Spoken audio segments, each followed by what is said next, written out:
Salut à tous, vous êtes sur la Gazette de l'Abîme et pour cette nouvelle vidéo, on vous propose un extrait issu du livre de Albert Hoffman, le LSD, Mon enfant terrible. C'est l'histoire d'une escapade amoureuse illégitime entre un peintre et sa jeune conquête. Une escapade qu'une dose de LSD transforme en cauchemar et puis, en quelque sorte, en une bonne leçon. Et cette fois-ci, c'est Clément qui s'y colle.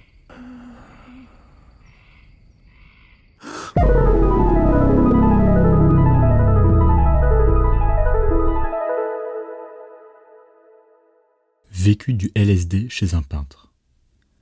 C'est à un tout autre registre d'expérience du LSD qu'appartient l'expérience décrite dans le rapport qui suit, qui a été rédigé par un artiste peintre.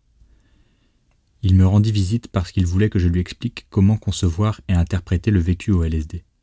Il craignait que les profonds changements dans sa vie personnelle, qui découlaient de son expérience au LSD, ne fussent qu'illusions pures.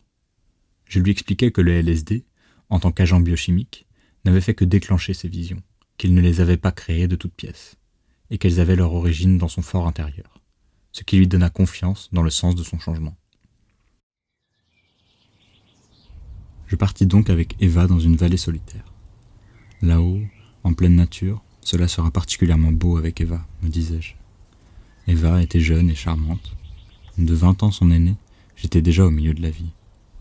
Malgré les expériences douloureuses que j'avais faites jusqu'alors à la suite d'escapades érotiques, malgré la douleur et les déceptions que j'avais causées chez celle qui m'avait aimé et avait cru en moi, je me retrouvais une fois de plus entraîné par une force irrésistible dans cette aventure, vers Eva, vers sa jeunesse. J'étais dévolu à cette jeune fille. Certes, notre relation était récente, mais je sentais plus fort que jamais cette force de séduction qui s'exerçait sur moi. Je savais que je ne pourrais plus résister longtemps. Pour la deuxième fois de ma vie, j'étais prêt à quitter ma famille, à renoncer à mon emploi et à couper tous les ponts. Je voulais m'abandonner sans contrainte à cette ivresse de plaisir. Elle était la vie, la jeunesse. Une fois de plus, j'entendais un appel à boire jusqu'à la lie, jusqu'à la mort, jusqu'à ma perte, la coupe du plaisir et de la vie. Ensuite, le diable pourrait toujours venir me chercher. Il y avait bien longtemps déjà, certes, que je m'étais débarrassé de Dieu et du diable. Ce n'était pour moi qu'invention humaine qui avait servi à une minorité mécréante et sans scrupules pour opprimer et exploiter une majorité crédule, naïve. Je ne voulais rien avoir à faire avec cette morale sociale mensongère. Jouir sans entrave, tel était mon désir. Et après nous, le déluge. Que m'importe ma femme, que m'importent mes enfants, qu'ils aillent mendier s'ils ont faim. Même l'institution du mariage, je la ressentais comme un leurre. Le mariage de mes parents et des parents de mes connaissances me paraissait justifier amplement ce point de vue. On restait ensemble parce que c'était plus agréable. On s'y était habitué. Et, oui, s'il n'y avait pas les enfants. Sous la couverture d'un bon couple, on se torturait psychiquement jusqu'à l'eczéma, jusqu'à l'ulcère à l'estomac. À l'idée de n'avoir le droit d'aimer toute la vie durant qu'une seule et même femme, tout mon être se cabrait. Je trouvais cela parfaitement repoussant et antinaturel. Tel était mon état d'esprit en ce funeste soir d'été, au bord de ce lac de montagne.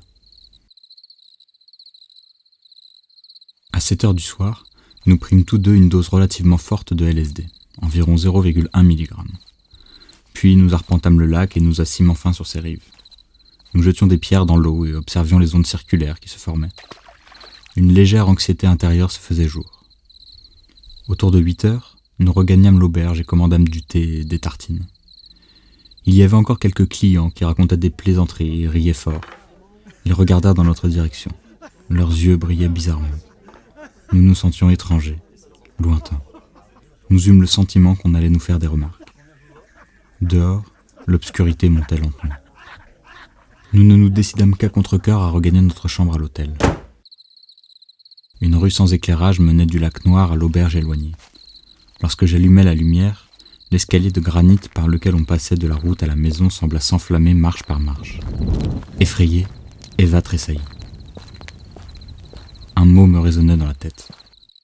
Infernal. Et d'un seul coup, l'effroi me parcourut les membres et je compris.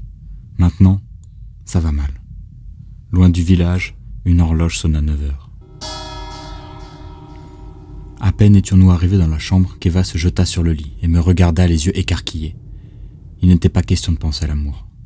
Je m'assis au bord du lit et pris ses 2 mains. Enfin, ce fut la frayeur. Nous plongeâmes dans une horreur profonde, indescriptible, que nous ne comprenions ni l'un ni l'autre. J'implorais Eva. « Regarde-moi dans les yeux, regarde-moi !» Cependant, son regard restait toujours à l'écart de moi. Puis elle poussa un cri de frayeur et se mit à trembler de tout son corps. Il n'y avait aucune solution. Dehors, la nuit était obscure, le lac noir et profond. À l'auberge, toutes les lumières s'étaient éteintes. Les gens étaient allés dormir. D'ailleurs, que nous aurait-il dit ? Peut-être aurait-on appelé la police, ce qui n'aurait fait qu'empirer la situation. Un scandale de la drogue, d'insupportables idées torturantes. Nous ne pouvions plus bouger de notre place. Nous étions entourés par 4 cloisons de bois dont les rainures entre les planches scintillaient diaboliquement. Cela devenait de plus en plus insupportable. Soudain, la porte s'ouvrit et quelque chose d'effrayant entra. Eva poussa un hurlement sauvage et se cacha sous la couverture du lit. Plusieurs fois, un cri. Sous les couvertures, l'horreur était encore plus insoutenable.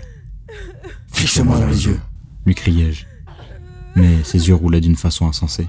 « Elle devient folle, me dis-je. » De désespoir, je la pris par les cheveux de sorte qu'elle ne pouvait plus détourner son visage de moi. Dans ses yeux, je lisais une angoisse effrayante. Autour de nous, tout était hostile et menaçant, comme si tout allait nous tomber dessus à l'instant suivant. « Tu dois protéger Eva, tu dois la tirer de là, jusqu'à demain matin. Après, l'effet sera passé, pensais-je. Mais aussitôt, je replongeais dans une horreur sans nom. Il n'y avait plus ni raison, ni temps. Il semblait que cette situation ne finirait jamais. Dans la chambre, les objets étaient agités de grimaces. Tout autour, tout grognait, ironiquement. Je vis les chaussures noires et jaunes d'Eva, celles-là même que j'avais trouvées si excitantes, ramper par terre, telles 2 grosses guêpes méchantes. La conduite d'eau, au-dessus de l'évier, s'était transformée en tête de dragon, dont les yeux, les 2 robinets, me regardaient méchamment. Mon prénom, Georges, me vint à l'esprit, et je me vis en Saint-Georges qui devait combattre pour Eva. Les cris d'Eva m'arrachèrent à ses idées. Trempée de sueur, toute tremblante, elle se raccrochait à moi. « J'ai soif !» gémit-elle. Épuisée, je réussis à lui tendre un verre d'eau, sans lui lâcher la main. Mais l'eau était polluée. Elle faisait des fils, elle était empoisonnée et ne nous permit donc pas d'étancher notre soif. Les 2 lampes de table de nuit brillaient d'un éclat étrange, au milieu d'une lumière diabolique. L'horloge sonna 12 coups. « C'est l'enfer, me dis-je. Il n'y avait ni diable, ni démon, et pourtant, on les sentait en nous. Ils habitaient tout l'espace. Ils nous torturaient, nous terrorisaient au-delà de l'imaginable. Imagination ou non, hallucination, projection, question futile, comparée à la réalité, à l'angoisse qui se cachait dans nos corps et qui nous agitait. L'angoisse, voilà ce que c'était. Quelques passages du livre d'Huxley, Les portes de la perception, me revinrent à l'esprit et m'apportèrent quelque réconfort. Je regardais Eva, cet être vagissant, terrorisé, dans son supplice, et j'éprouvais un grand regret, une grande pitié. Elle m'était devenue étrangère.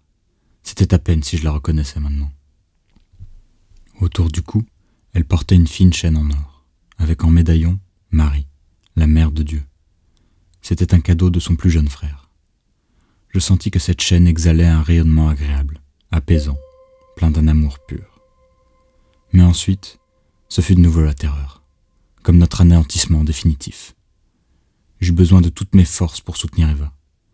J'entendais clairement, dehors, devant la porte, le compteur électrique cliquetait bruyamment, comme si, à l'instant suivant, il allait m'annoncer une nouvelle importante, terrible, foudroyante.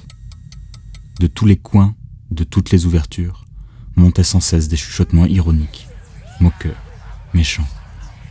Au milieu de ces tourments, je distinguais au loin le tintement de clarines. Cette musique merveilleuse me réchauffait le cœur. Mais bientôt, elle disparut de nouveau et, de nouveau, ce fut la terreur et l'angoisse. J'espérais entendre cette musique de nouveau, mais tout restait calme.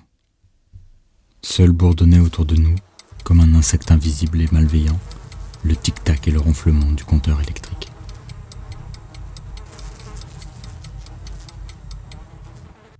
Le jour finit par poindre.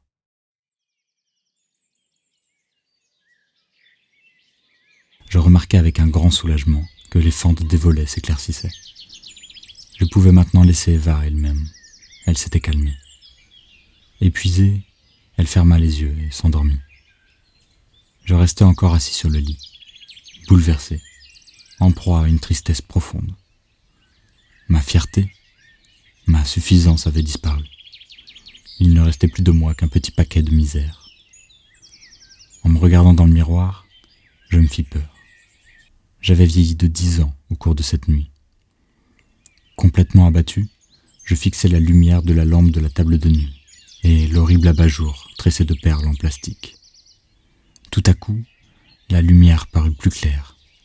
Elle commença à scintiller et à briller dans les perles, qui semblaient maintenant être des diamants ou des pierres précieuses. Elle rayonnait de 1000 couleurs, et un sentiment de bonheur grandiose monta en moi. La lampe, la chambre et Eva disparurent d'un seul coup, et je me retrouvai dans un paysage merveilleux, fantastique. Un paysage comparable à l'intérieur d'une gigantesque nef gothique, avec une foule innombrable de colonnes et d'arcades. Elles n'étaient pas en pierre, mais en cristal. Des colonnes de cristal bleuâtre, jaunâtre, lactescentes, translucides, m'entouraient comme des arbres dans une forêt claire. Leurs cimes et leurs arcades se perdaient à des hauteurs vertigineuses. Une lumière claire m'apparut devant les yeux, et une voix douce, merveilleuse, s'adressa à moi, venant de cette lumière. Je ne l'entendais pas par le pavillon de mon oreille, je la percevais comme des idées claires, surgissantes. Je reconnus que les frayeurs qui m'avaient envahi cette nuit-là n'étaient rien d'autre que mon égoïsme, qu'il m'avait coupé des hommes et m'avait poussé à m'isoler en moi-même. Je n'avais plus aimé que moi-même, j'avais oublié mes proches. Je n'avais plus aimé que la jouissance qu'ils m'offraient. Le monde n'existait plus que pour satisfaire mes appétits. J'étais devenu froid, dur, cynique. Voilà ce qu'avait signifié l'enfer. Égoïsme et sécheresse de cœur. Voilà pourquoi tout m'était apparu étrange et incohérent, si ironique et menaçant. Dans un torrent de larmes, j'appris que l'amour vrai revenait à un exercice d'enfermement du moi, et que le pont qui conduisait au cœur de ses congénères n'était pas le désir mais l'amour désintéressé. Une vague de bonheur d'une intensité indicible envahit mon cœur. J'avais fait l'expérience de la miséricorde de Dieu. Mais comment pouvait-il se faire qu'elle m'ait illuminé précisément à partir de cet abat-jour de pacotille? Alors, la voix intérieure répondit. Dieu est en toutes choses. Mon expérience au bord de ce lac de montagne m'a apporté la conviction qu'à côté du monde matériel quotidien, il y a aussi une autre réalité psychique, inaccessible, qui est notre véritable monde intérieur. Je suis maintenant en route vers ce monde. Pour Eva, tout cela n'était resté qu'un mauvais rêve. Nous nous séparâmes peu après.